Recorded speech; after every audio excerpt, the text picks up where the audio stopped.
Babe, ikaw talaga nagpasundo-sundo ka pa sa akin. Ano bang surprise yung sinasabi mo sa akin? Kasi, Sundo ka pa, ha? kasi, Excited ka sa Valentine's? Saan tayo kakain? hindi. O saan ka magpapaano sa akin? Hindi. May +1 na tayo. Anong plus one? Sasama natin sino? Kaibigan mo? Hindi yun. Ano? Buntis ako. Ano? Buntis ako. Ikaw yung ama. Sandali nga. Babe, hindi magandang biro yan, ha? Alam mo, ayoko ng mga ganyang prank. Ano ba? Babe, please. Hindi maganda yung gising ko ngayon. Kaya kung wag mo akong bibiruan ng ganyan. Renz, magsasabi ba ako nito kung walang nangyari sa atin? Kung naaalala mo, 2 weeks ago, pinilit mo akong uminom? Hindi ko alam. Anong pinilit, Eden? Unang-una, hindi kita pinilit uminom, Eden.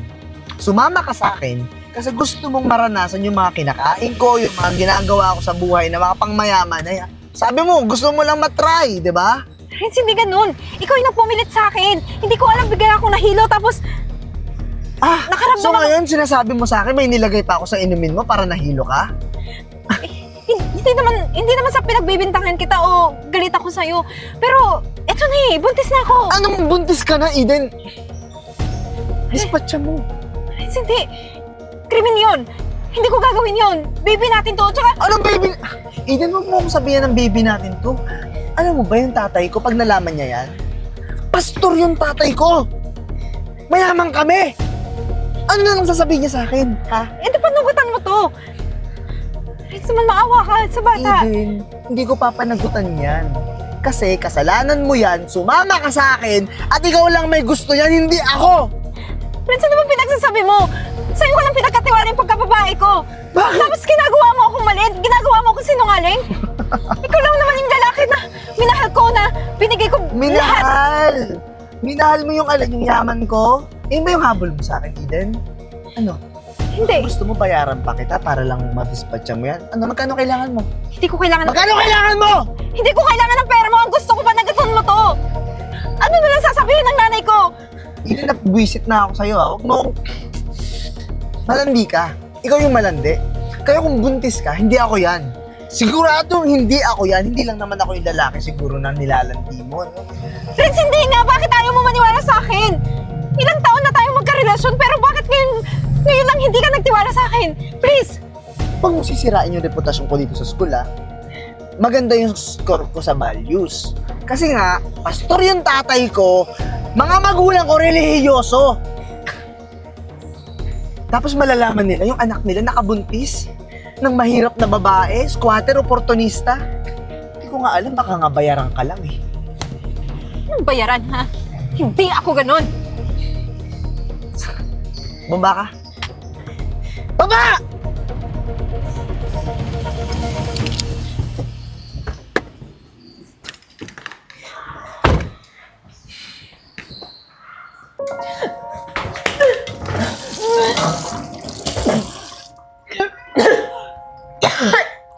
Hoy, napapano ka ba?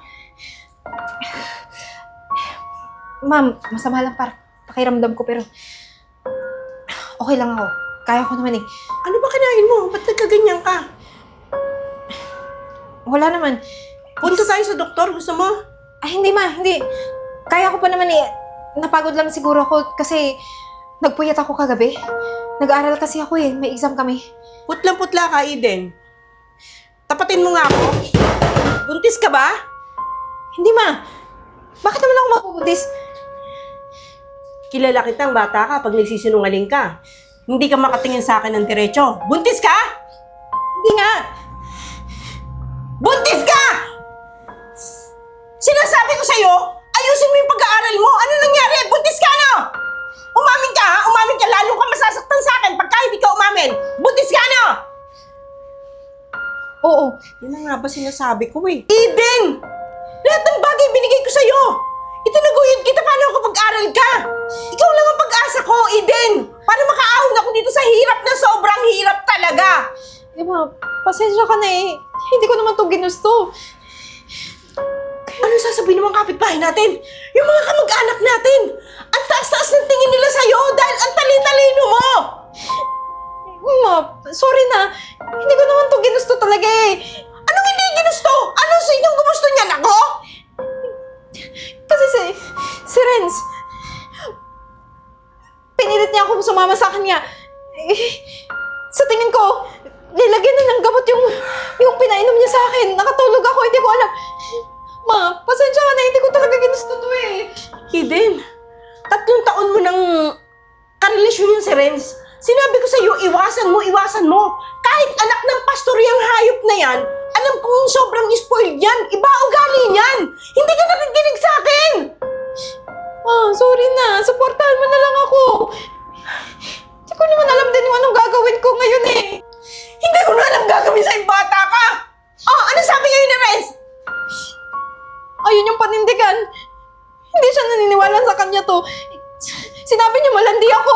Iba-ibang lalaki yung pinapatulan ko. Para lang umiwas siya sa batang to. Alam mo, maigi pa. Sumama ka sa kanya. Ma, bakit ako sasama sa kanya? Ikaw yung nanay ko. Hindi ka pwedeng lumaki yung tiyan mo na dito. Machichismis tayo sa buong barangay. Ayoko. Hindi niya nga tanggap to eh. Anong hindi? Ginawa niyo yung dalawa. Pumunta ka doon ngayon sa kanya. Oras mismo ngayon na ha. Doon ka na tumira kung gusto mo. Ma! Hindi ka pwede rito, Eden. Malaking iskandalo yung ginagawa mo. Pati ako mapapadamay. Ayoko nga.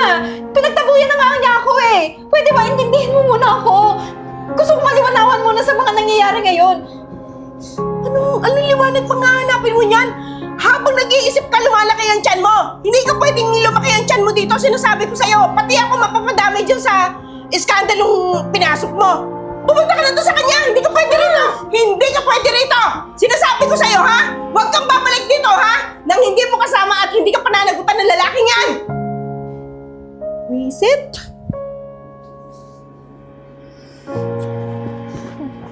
Oh, Eden, anong ginagawa mo dyan sa kalsada? Gabing-gabi na ah. Ma'am? Bakit may dala kang maleta? Naglilipat ba kayo? Hindi po, ma'am. Pinalayas po ako ng nanay ko eh. At bakit ka naman pinalayas ng mama mo? Is oras na ng gabi ah. Ano bang nangyari? Kasi ma'am, nalaman niyang buntis ako eh. Hindi ko naman sinasadya talaga na mabubuntis eh. Eden naman, ba't naman kayo naging mapusok? Ang babata niyo pa. Eh ma'am, hindi ko talaga to pinlano. Hindi ko pa talaga gustong mabuntis. Eh, kasi si Renz, ma'am eh, Anong ginawa ni Ren? pinilit niya ako sumama sa kanya. Tapos, pinainom niya ako. Hindi ko alam, nawala na pala ako ng malay. Tapos, after 2 weeks po, nalaman kong buntis na ako. Kaya nga po, kinonfronta ko siya kanina eh. Kaso, ayun yung panagutan to. Alam mo, actually, naaawa ko sa'yo sa school eh. Kasi sa school, sweet-sweetan kayo. Pero paglabas, nakikita ko si Renz, ibang babae ang mga kasama. Sa iba-ibang nakikipaglampungan. Matalino ka naman. Hindi ko alam bakit nagpapakatanga ka dun sa lalaking yun. Alam mo, magandang future pa ang darating sa'yo. Pero sinayang mo. Pero wala na tayong magagawa. Diyan na yan. Blessing yan. Hindi naman natin pwedeng i-dispatcha yan. So, Eh po, saan ka titira ngayon yan? May mapupuntahan ka ba? hindi ko alam eh. Hanap na lang po ako. Ayaw naman kitang pabayaan na ganyan ng estado mo. Buntis ka. Tas anong oras na? Gusto mo, doon ka na lang sa bahay ko. Ako lang naman mag-isa doon. Lahat ng pamilya ko ay nasa US na. Nag-migrate na lahat. Kung okay lang sa'yo. Eh ma'am, kahit tanggapin ko naman yung offer mo, eh, okay na po yun. Kahit hindi na ako makapag-continue ng pag-aaral, eh, nahihiya po ako kung baka anong sabihin ng mga tao sa akin na matalino nga ako pero bobo ako sa pag-ibig, malandi ako. Eden naman, sayang naman, isang taon na lang gagraduate ka na. Papalagpasin mo pa ba? Kung iniisip mo yung baon mo araw-araw, ako nang bahala. Total, walking distance na naman ng school sa bahay ko. Di mo naman kailangan ng pamasahe. Baon lang, sapat na. Tsaka marami ka pang mararating bata ka. Ayaw mo noon, baka nga maging inspirasyon ka pa sa mga kabataan. Tignan mo, ganyan ang kalagayan mo pero nagsusumikap ka pa rin makapagtapos ng pag-aaral.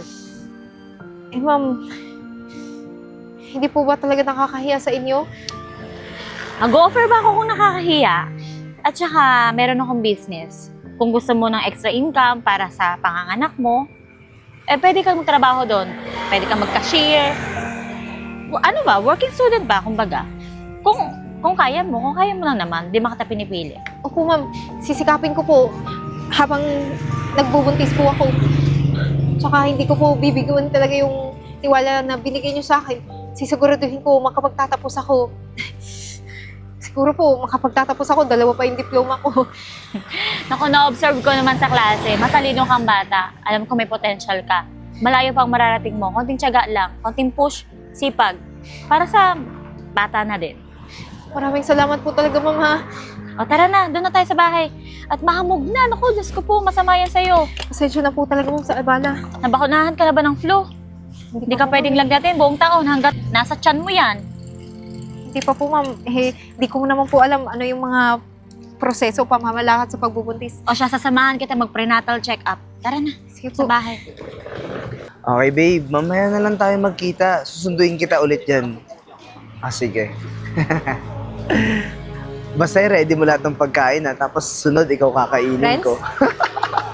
Sandali, Tatawagan kita ulit mamaya. Sandali. Ano na naman, Eden? May kausap na ako sa telepono, oh. Renz, kulang kasi yung pera ko eh. Pampa-check up. May check up ako mamaya sa doktor. Baka pwede mo naman. Bakit sa akin ka lumalapit? Di ba ikaw may gusto niyan, ituloy? Sabi ko naman kasi sa'yo nung una pa lang, mag-pills ka. Tatanga-tanga ka kasi. Tapos ngayon ako piperwisyohin mo, ayoko nga, Eden. Gusto ko pang mabuhay. Renz, Mabuhay ng binata. kahit baliktarin natin yung mundo, ikaw pa rin yung ama nito. Kaya pwede ba? Anong Maawa ka ama? naman. Hindi nga ako nakakasigurado kung akin yan eh. Sa landi mo ba naman dito sa school kung sino-sino yung mga lalaking inaano mo? Ano pinagsasabi mo, ha? O bakit? Hindi ba totoo? Hindi. Nilandi mo lang din naman ako kaya nga nabuo yan eh. Baka nga sinadya mo pa kasi alam mong mayamang kami. Renz, hindi ako ganun. Tapat ako magmahal. Sana naiintindihan mo yun. O bakit sa akin ka ngayon lumalapit ng pampacheck up? Sabi ko nga, di ba, wala akong pera. Kawawa naman si baby eh. Eden, hindi porket mayaman yung magulang ko, madami na rin akong perang ibibigay sa'yo. Sapat lang din yung mga allowance na nakukuha ko. Ano, pag binigay ko sa'yo yung pera pang pa-check up mo, wala na akong pang-inom, wala na akong pang-gala, wala na akong pang-date. Yun lang ba iniisip mo lagi, ha? Yung sarili mo? Maging responsable ka. Magiging ama ka na. Tsaka ano? Anong magiging ama? Hindi ko nga yan gusto. Ayoko niyan. Kung gusto mo, maging ina ka, mag-isa ka. Ayoko maging tatay niyan. Ano ba, Renz? Nasasaktan yung bata. Ikaw, ang tanda mo na nga, hindi pa rin nagmamature yung isip mo. Gusto mo? I-dispatch ako to? Hoy! Oo, krimen i-dispatcha to. mo. Krimen yung gusto mong mangyari. Hindi ka nag-iisip. Ikaw yung hindi nag-iisip. Kung sana kung una pa lang, ginawa mo na yung mga gusto ko, hindi na mabubuo. Ang bobo mo kasi sana nag-pills ka eh. Ano? Sinadya mo na mabuntis kita? Para makuha mo lahat ng yaman namin? Alam ko na yan, Eden. Oportunista kang malandi ka talaga. Sinadya mo yan. Siguro nilasing mo lang talaga ako nung gabi na yun para mabuo yung bata na yan. Ano ba? Alam mo, ayoko yan. I-dispatcha mo na lang yan, ha? Hawakan mo ako, wag na yung bata. Anong ginagawa mo? Ha? Buntis? Nananakit ka ng buntis? Ma'am, nangihingi kasi sa akin ng tulong, hindi ko naman kayang tulungan yan kasi estudyante pa lang din ako. Ewan ko sino nakabuntis dyan. Ma'am, kaya po ako nanghihingi sa kanya kasi siya po yung ama nito. Hindi Ma'am. naman ako manghihingi kung kani-kanino kung Ma'am, Hindi na alam mo kung responsibilidad. gaano ako kagaling. Magaling. Ma'am, lahat ng grades ko sa values, 95. Ang galing-galing ko lagi mag-pray. Ma'am, religious akong bata. Tapos tingin mo, magagawa ko yung mga ganyang bagay. Hindi po. ayun naman pala eh. Matalino ka pero hindi mo ginamit sa kabutihan. Ma'am, gusto niya ipa-dispatch siya tong baby namin. Kung ginawa nyo yan, parehas kayong nasihan. Parehas kayong nasarapan. Kasi yan, gusto mo, patispatch siya yan. Narinig ko pa sinasabi mo, kasalanan yung sa Diyos. Ma'am, Buti yung nakukuha mong matulog sa araw-araw ng mahimbing, no? ma'am, hindi may ko naman buhay kang kasalanan Ginoo. yan eh. Ito yung may kasalanan yan. Nilandi lang ako yan. Nilasing ako yan. Baka may nilagay sa inumin ko para ano? Ma'am, hindi po yun Baka totoo. nga siya yung gumalaw lang sa akin tapos Nabuo na lang yan, ewan ko dyan. Mama, alam mo, magkarelasyon kami. Pero hindi ko ginawa yung mga sinabi niya. Ma'am, Siya pa alam mo naman naman yung kung sa akin gaano kami kayaman, di ba? Oportunista lang tong babaeng to. Tsaka malandi yan. Kung sino-sino lalaki yung mga dinedate niyan eh. So, ang ibig mong sabihin, pinikot ka lang. Matagal ko na kino-obserbahan dito sa school. Lagi kayo magka-holding hands. Tsaka, ano sinasabi mo, marami tong lalaki, hindi lang ikaw ang lalaki niya. Iba tinuto sa eskwela. Matalino to. Honor to eh. Running for honor to. Ano pinagsasabi mo, binibintang mo? Tsaka ikaw, Tsaka, matagal ko na ako na-obserbahan dito sa school. Lagi kayong magkasama. Ikaw ang lalaki lagi niyang kasama. Tapos ngayon pagbibintangan mo na ano, may ibang lalaki na hindi ka sigurado kung ikaw ba talaga ang Eh, malaki. hindi talaga ako sigurado dyan, ma'am. Eh, ba't hindi na natin pa-DNA itong ano, bata to? Papa-DNA mo pa eh, hindi naman na sa akin yan. Ayoko pa DNA yan. alam mo, yung tawag sa'yo, doon sa ginawa mo sa akin, ha? Mapagsamantala ka. Masama kang tao, demonyo ka. Ako pa talaga o ikaw? Kasi alam mo, mayaman kami, di ba? 5-5 yung kotse namin. May kondo kami. Ano, gusto mo lahat? Lahat mapunta yun sa'yo?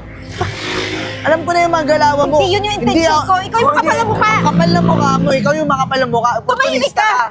Hindi, Mapagsamantala ka. hindi ko papanagutan niya kasi hindi naman ako yung tatay niyan. Kasama kayo. Okay ka lang ba? Huwag ka masyadong ma-stress. Huwag ka mapadala sa stress. Masama yan sa bata. Eh, ma'am, kasi naman, hindi ko naman intention na kung ano may iniisip niya, pineperahan ko lang siya eh. Ang gusto ko lang naman may tumayong ama dito sa magiging anak namin. Ikaw ba naman kasi? Bakit kasi naging mapusok kayo? Alam niyo, mabata niyo pa. Eh, ma'am, hindi ko naman yun alam na may ilalagay siyang gamot dun sa iniinom ko eh. Pasensya na po, ma'am. Pero andyan na yan. Kailangan mong magpakatatag. Itaguyod dyan. Kahit hindi kanya tulungan, hayaan mo siya. Basta patunayan mo sa kanya ang kaya mong tumayong magulang ng batang yan. Mag-aral ka mabuti. Makakatapos ka. Kakayanin ko po. Pero sa ngayon, hindi ko pa lubos maisip kung anong gagawin ko eh. Basta, salamat po sa tulong niyo ha. Sa pagtatanggol sa akin doon sa lalaking yun. Naku, wala yun. Huwag mo intindihin yun. Tara na, malilate na tayo. Pumasok ka na. Sige po.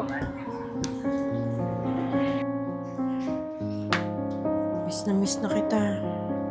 Eden. Anak. Ma? Eden. Ma? Tinitingnan ko lang itong picture mo kasi namimiss na kita eh. Kumusta ka na? Okay lang po ako. Eh, nandito po ako para humingi ulit ng tawad sa inyo. Alam ko malaki po yung kamalian na nagawa ko bilang anak sa inyo. Matagal na kitang pinatawad, anak. Talagang sobrang namimiss kita. Hindi lang kita alam kung saan kita hahanapin eh. Pasensya na po kayo. Pinilit ko rin yung sarili ko. Tinibayan ko yung loob ko na hindi muna magpakita sa inyo hanggat wala akong napapatunayan. Kaya andito ako ngayon. Kumusta na? Kumusta na? Ang dami kong gustong malaman sa'yo. Ito po. Siyempre, kahit nagbuntis ako dati, sinika po na makapagtapos pa rin ang pag-aaral. Tinulungan po ako nung teacher ko. Binigyan ako ng puhunan para makatayo ng sariling negosyo. Kaya, ayun, masayang-masaya ako sa mga narating ko sa buhay ngayon. Yung anak mo, yung apo ko. Ito po yung picture niya, oh. Si Nathan. Alam niyo po ba, Ang pogi ng batang ito. kahit makulit yan, sweet yan, mabait, matalino kagaya ko. Ba't di mo naman isinama? Gusto ko siyang mayapos. Eh, kasi ma, may pasok po siya ngayon eh. Pero wag po kayo mag-alala. Kung hindi ako busy sa work ko, pupunta kami dito, bibisita sa'yo. O di kaya, kayo po, mismo, doon pumunta po sa address na to. Diyan po yung bahay ko. Anytime gusto niyong pumunta doon, pwede niyong bisitahin siya. Kung gusto niyong hiramin, dito muna magstay sa inyo, okay lang din po, basta alagaan niyo po siya. Oo, syempre naman naalagaan ko. Eden, sobrang miss na kita, anak. Dalasan mo naman ang pagpasyal dito. Alam mo naman, solo lang ako sa buhay, ano. Wala na akong kasama. Mas makakatuwa kung mas masaya kung yung apo ko kahit papano nakikita ko kahit paminsan-minsan. Kayo ina. Promise ko po, pupunta po kami dito. Tsaka, ma, bibigyan din po kita ng konting pera po para sa inyo. Okay na po ba yung 1,000,000? Para po sa pangangailangan niyo dito. 1,000,000. Alam ko po malaki yung utang na loob ko sa inyo. Malaki din yung kasalanan ko. Pero huwag niyong tanawin na bayad ko to sa pagkakasala ko sa inyo. Basta tulong ko po to sa inyo. Ako, maraming salamat naman. Maraming salamat. Malaking bagay yan. Malaking tulong yan sa akin. Hindi na kasi ako masyadong nakakapagtanggap ng labada ngayon at nananakit na rin yung mga paa ko. Huwag po kayo mag-alala. Wala po dito yung check ko na iwan ko sa bahay. Pwede po bang bukas na lang para din masama ko dito sa Nathan? Oo, sige. Si Nathan ang importante kaysa yung sinasabi mong regalo mo sa akin. Opo, ma. Sige po, gusto nyo, alis muna tayo. Punta tayo sa mall. Ipag-shopping ko kayo. Tapos kain na rin tayo. Sige, anak. Huwag ka na magbihis. Okay na yan. Eto na. Oo naman. Tara na po.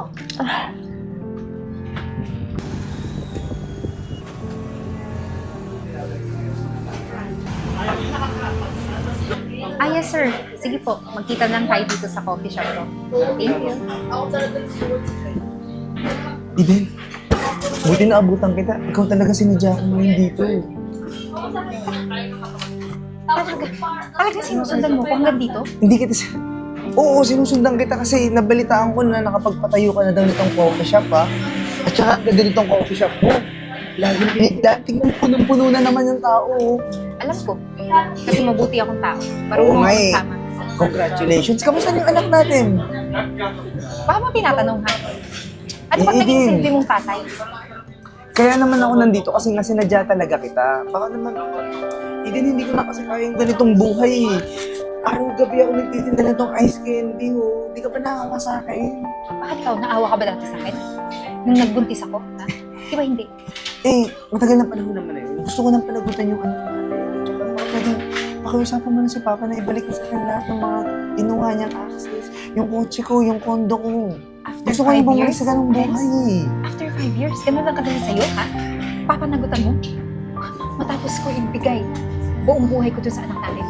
Hindi na. So, hindi mo ako tutulungan. Hindi. Bakit kita tutulungan? Deserve mo yan. Kapal din pala talaga ng mukha mo, you know? Dahil naghihirap ako ngayon. Kasi hindi mo ako tutulungan. Hindi ko kasalanan. Kasalanan mo. O ano? Anong sabi ng parents mo? Di ba pinagmamalaki mo na mayaman ka? Anak ka ng pastor? May pinagyayabang ka na ngayon kasi may coffee shop ka na. Mayaman ka na ngayon. Eh kahit ano namang bihis mo, squatter ka pa rin naman ang galing, di ba? Basura ka.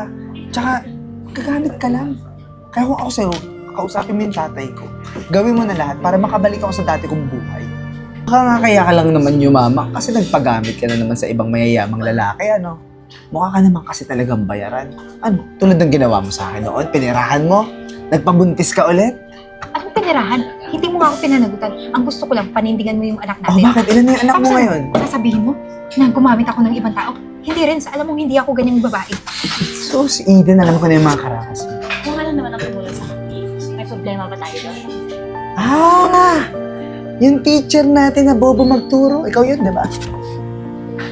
Alam mo, ang kapal ng mukha mo. Sa totoo niyan, mas malaki yung utang na loob ko sa kanya. Kasi matapos ako ipagtabuyan ng nanay ko, at dahil walang ama na tumayo para sa anak natin, siya yung pumupunta sa akin. Problema ba sa pagtulong mo?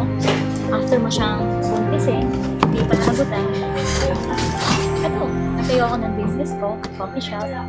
Nag-early retirement na din ako. Ayoko na magturo, mas gusto ko na mag-focus sa business ko. Tsaka So, kasi sabi mo, tatandem. Bobo magturo? Parang ikaw lang yung bobo magsalita. Kaya pala ganyan ang Naging ganito yung trabaho ko kasi dahil din sa babaeng to. Sinaraan ba naman ako sa magulang ko. Tapos ngayon, ayaw mo akong tulungan. Anong ha? siniraan? Nalaman ng parents mo yung ginawa mo. Maraming babaeng ginagamit mo. Tapos hindi mo ko pinanitigan. Ayun yun. Alam mo, nag-aaksaya lang ako ng panahon dito eh.